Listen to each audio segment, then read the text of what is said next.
Hi, my name is Gerhard Schwadner, and welcome to Selling Power TV. Today, we have the great pleasure of meeting with Taj Mian. He is the Managing Director, Canada at Board International.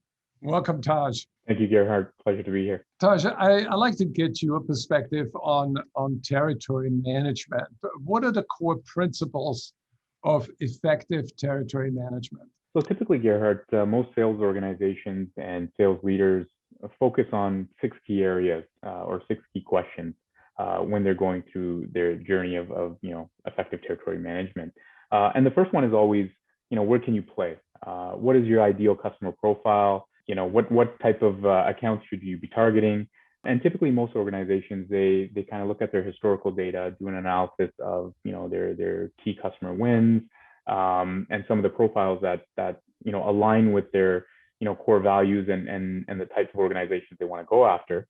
So you should take that blueprint and then move it forward into mapping of your key customer profiles. Second is what goals do you want to achieve, right? And typically most sales organizations and sales leaders at the beginning of the year, you're setting up your quotas, your targets, all those types of items.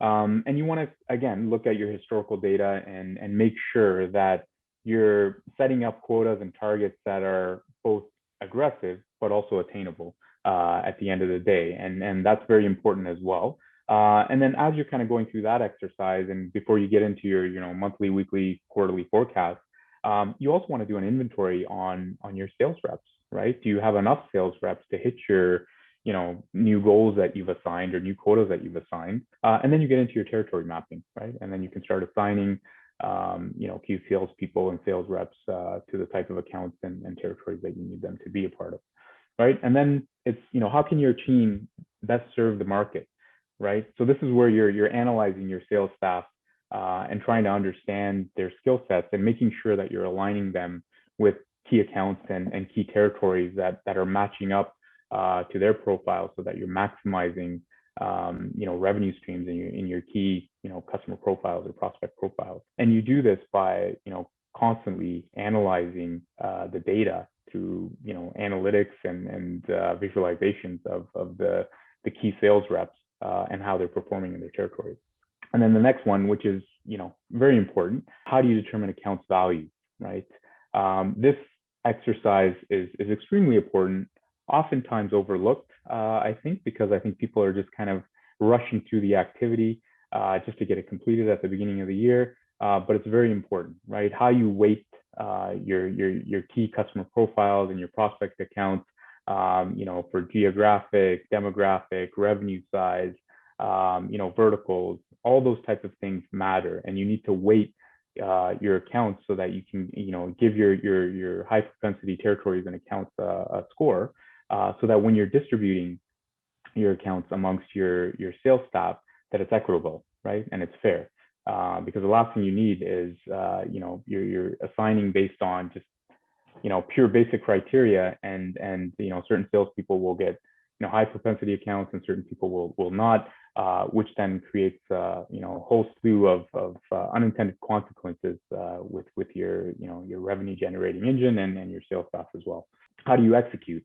So typically, I think most sales organizations and sales leaders, they use disparate systems or point solutions, or they use tools like Excel, where they're consolidating and combining data points from multiple sources, aggregating the data, running rudimentary analytics on that data set on their own without any structure or process, and not a lot of analysis or thought.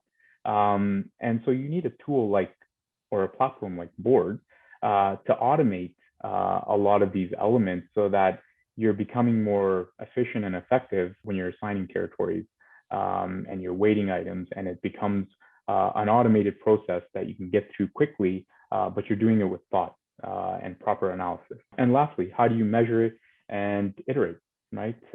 So every sales organization has their key performance indicators. So KPIs are very important.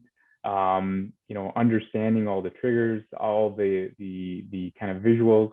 You do this by analytics and visualizations, where you can constantly monitor all the items from sales activity to customer activity, prospect activity, by combining data.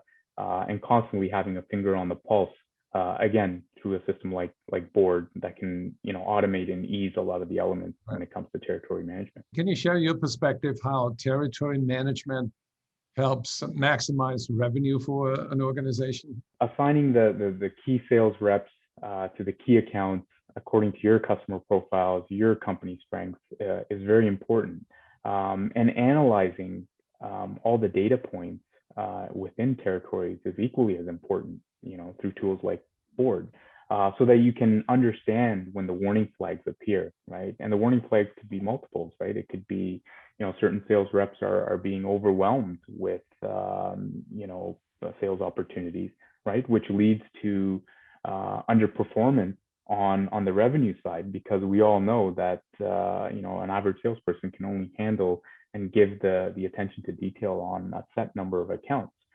So you may be losing unnecessarily where those targets or those accounts should have been won because of bandwidth issues. And on the other hand, you have other salespeople that are sitting idle potentially, right? Because they do not have enough activity in their territories, or enough high propensity accounts that were not equally distributed at the beginning, which then creates challenges, right? So for sales leaders, this is very important to efficiently and equally generate revenue in certain territories. Would you say that effective territory management is an essential cornerstone to better sales planning? Absolutely. Like, without a proper territory plan that's clear and accurate, oftentimes you'll have confusion amongst the sales staff, right?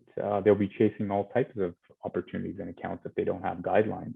And as an organization, that's not something that you necessarily want everybody doing. You want them focused on the accounts that are, strongly aligned with your value prop and are aligned with your kind of goals and objectives, so that you can maximize the revenue in those type of high propensity accounts. But this can only be done with, proper integration of data and analytics between prospect, customer data, sales reps data, and geographies and targets. I'd like to get your opinion on what is the role of territory management within the larger term of sales performance management? Most sales leaders are laser focused on the analysis and forecasting elements and measuring how sales teams are performing against target. However, it's critical not to overlook the importance of ongoing territory management as well, right?